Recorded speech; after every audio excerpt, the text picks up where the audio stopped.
Peter Sutcliffe, previously known as Peter Coonan, was born in the small town of Bingley, which is in the rural county of Yorkshire. He came from a working-class background. His parents, John and Catherine Sutcliffe, were a popular and friendly couple. They went on to have 5 further children after Peter, who was the eldest of 6.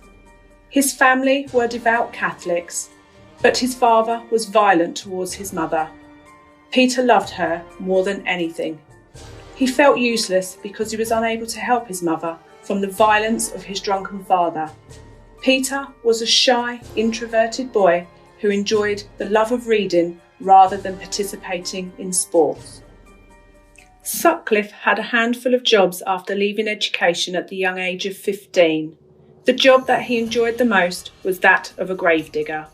He simply enjoyed the solitude of the job, but this was the career that had its hand into turning Sutcliffe into a sadist. He boasted to people about his job and how he sees corpses and the different states of the corpses that he buries. His money from his wages was spent visiting prostitutes before his marriage to Sonia in 1974. He got himself into terrible financial struggles to pay for his habit.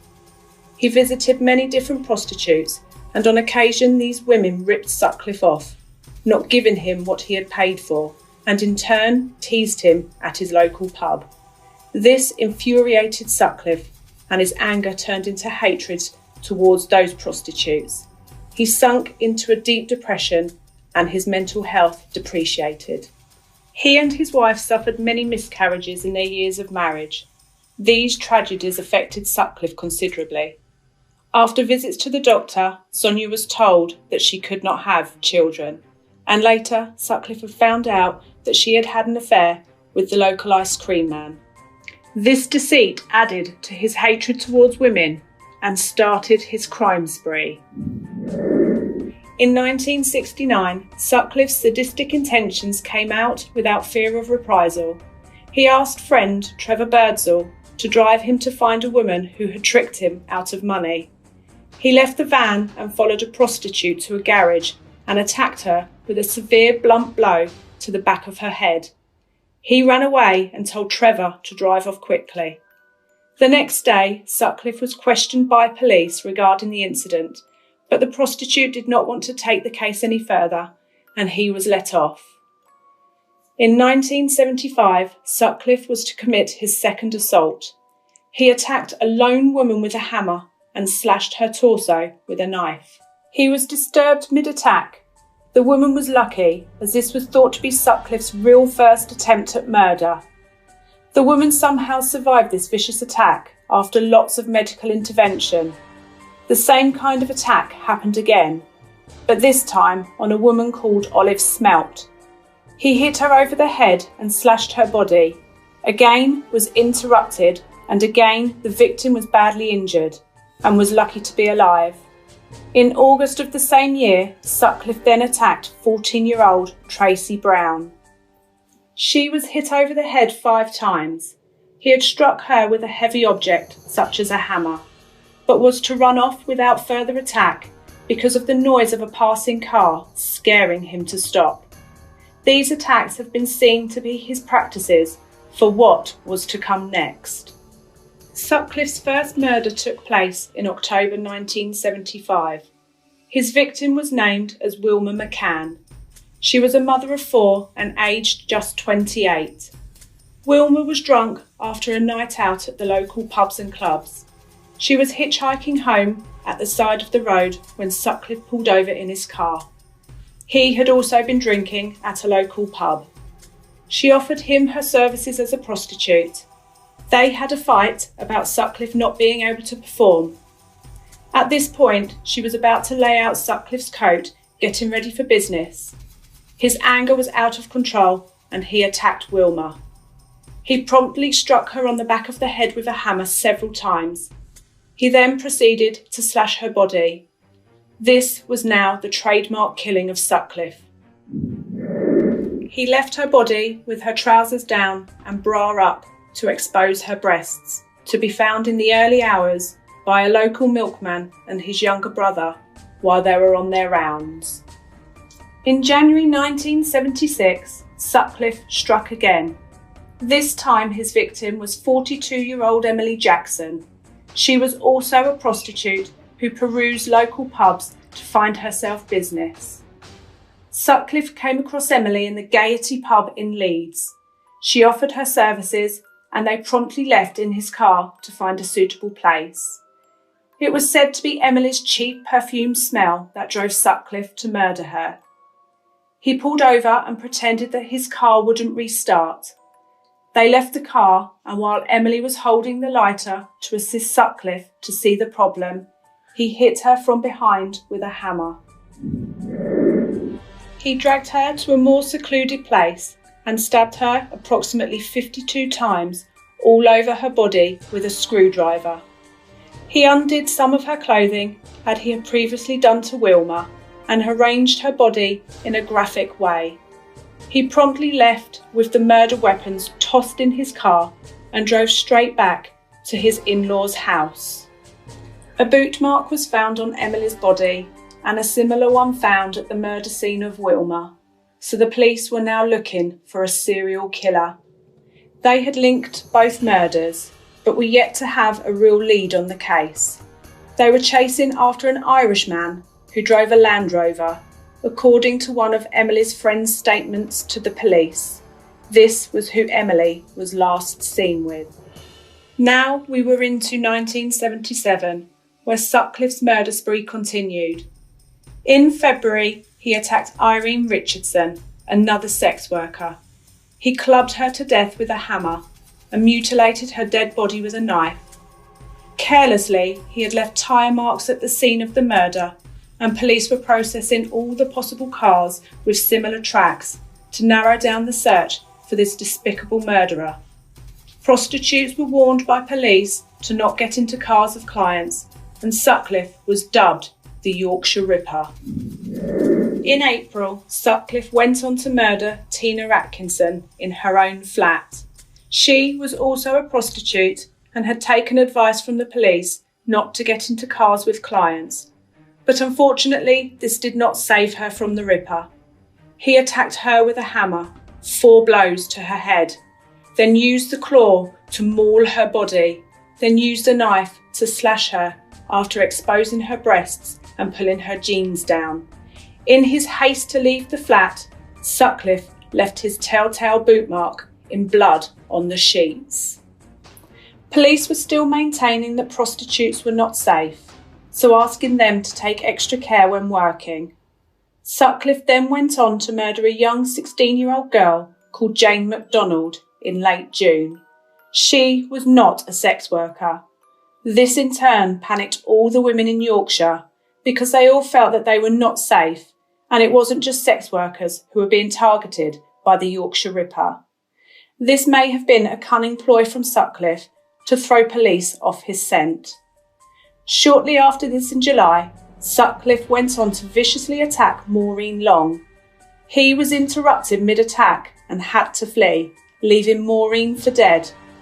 A car was identified as the murderer's car, but this was mistaken and the wrong car was being hunted by the police. Sutcliffe laid low for a couple of months after this near miss.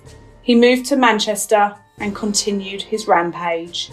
The Ripper then went on to murder sex worker Jean Jordan in October 1977 in Manchester. He had paid her the standard £5 for business.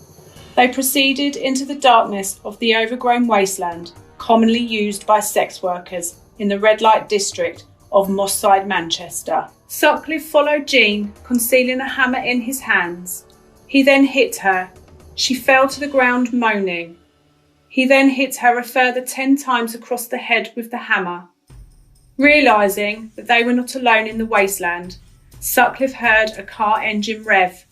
He then quickly moved the body of Jean further into the darkness of the bushes and made for his car and drove home, back to his unsuspecting wife Sonia. Upon his return home, he had remembered one vital clue that he had left behind on Jean: the now traceable £5 note. He later went back to find the note. To his despair, this was not found, so he mutilated Jean's body further. After Jean was discovered, so was the £5 note, hidden securely in her handbag pocket. The police were narrowing down the people who could have had access to this note. Were they getting closer to arresting the Yorkshire Ripper? In December, Sutcliffe attacked a sex worker, Marilyn Moore. She survived this attack and was able to give the police some vital clues to the Ripper's appearance, and also tyre tracks found at the scene of her attack had matched from previous attacks. The police continued their search for the Ripper using the vital clues they had. Eventually, many leads were exhausted. Many people, including Sutcliffe, were interviewed regarding the access to the £5 note found on Jean. But his alibi of a family party was seen as being watertight, and so was struck off the list of possible suspects. That very same month, in January 1978, Sutcliffe went on to commit a further murder, that of Yvonne Pearson, a 21-year-old prostitute from Bradford. He bludgeoned her to death with a hammer and repeatedly jumped on her chest and filled her mouth with stuffing from a sofa where he hid her body, not to be found until March of the same year. Sutcliffe's murder spree continued with his next two victims, Helen Ritker, aged just 18, and Vera Millward, both died within a few weeks of Yvonne's body being found. 4 long murderous years after he had begun his rampage, it was now April of 1979, and Sutcliffe murdered 19-year-old Josephine Whittaker while she was walking home from her grandparents' house. She took a shortcut through Savile Park. She was approached by Sutcliffe, striking up conversation, unaware that he had already planned to kill her. He kept his weapons of choice out of sight as he continued to walk with Josephine through the park. He lagged behind and then hit her on the head with the hammer. As she fell, she made a noise. There were still people in the park at this time, so Sutcliffe dragged Josephine's body into the rough and placed her clothes as he did all his victims, then proceeded to stab her body with a sharp and rusty screwdriver 21 times, then a further 6 times in the leg. Her body was discovered later the next day and the crime scene was examined by police. On the 1st of September 1979, Sutcliffe went on to murder 20-year-old Barbara Leach.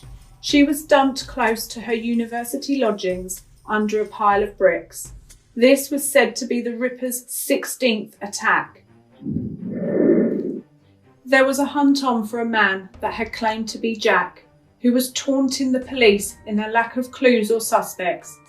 They eventually found Jack, who was questioned by police with regards to the murders, but was not considered the killer. John Samuel Humble was charged with perverting the course of justice and sentenced to 8 years in prison. In this time, Sutcliffe had been questioned by police 9 separate times, although was never considered a viable suspect. Sutcliffe was then arrested in April 1980 for drink driving. While he awaited his trial, he went on to kill 2 further women, Marguerite Walls, 47 years old, and a 20-year-old student, Jacqueline Hill. He further attacked 3 women, one every month of September, October and November of 1980, who all survived his attacks. On the 25th of November, Trevor Birdsall, Sutcliffe's long-term friend, reported him to the police as a suspect for the Ripper's murders, but this accusation was not taken seriously and the paperwork was eventually lost. Sutcliffe's rampage was about to be stopped. In January 1981, Sutcliffe was stopped by police with a young 24-year-old prostitute in his car. While checks were made on his vehicle, it was found that the car had false number plates. He was arrested. When Sutcliffe was taken to the police station, it was figured that he had the characteristics that resembled the person on some of the Ripper's victims' statements. When the police returned to the scene where Sutcliffe was arrested, they found a knife, hammer and some rope that he tried to hide from the police when he was first stopped. They were getting closer to catching their man. They obtained a search warrant for his home address and in turn brought in his wife for questioning. When asked to remove clothing, they had found that he was dressed in an unusual way that would make the killing of his victims easier, such as knee pads for leaning over them. The police questioned Sutcliffe over the next 2 days, and eventually on the 4th of January 1981, Sutcliffe amazingly owned up to being the Ripper. He pleaded not guilty to 13 charges of murder, but guilty to manslaughter under diminished responsibility over the claim that Sutcliffe states that it was a message from God, and the voices in his head were telling him to do it. The Ripper's trial lasted for 14 days, and Sutcliffe was found guilty of murder on all counts, and was sentenced to 20 concurrent life sentences.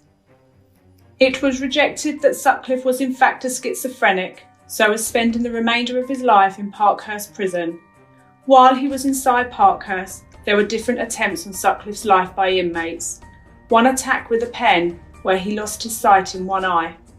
The fact that he was actually a paranoid schizophrenic was later endorsed, and he was then taken to the Isle of Wight and put into Broadmoor High Security Mental Hospital, where he will spend the rest of his life. Thank you for listening to Crime Busters. Please hit the like button if you have enjoyed this story. Please subscribe to us if you would like to listen to more crime stories from Crime Busters, as we take you to the dark side.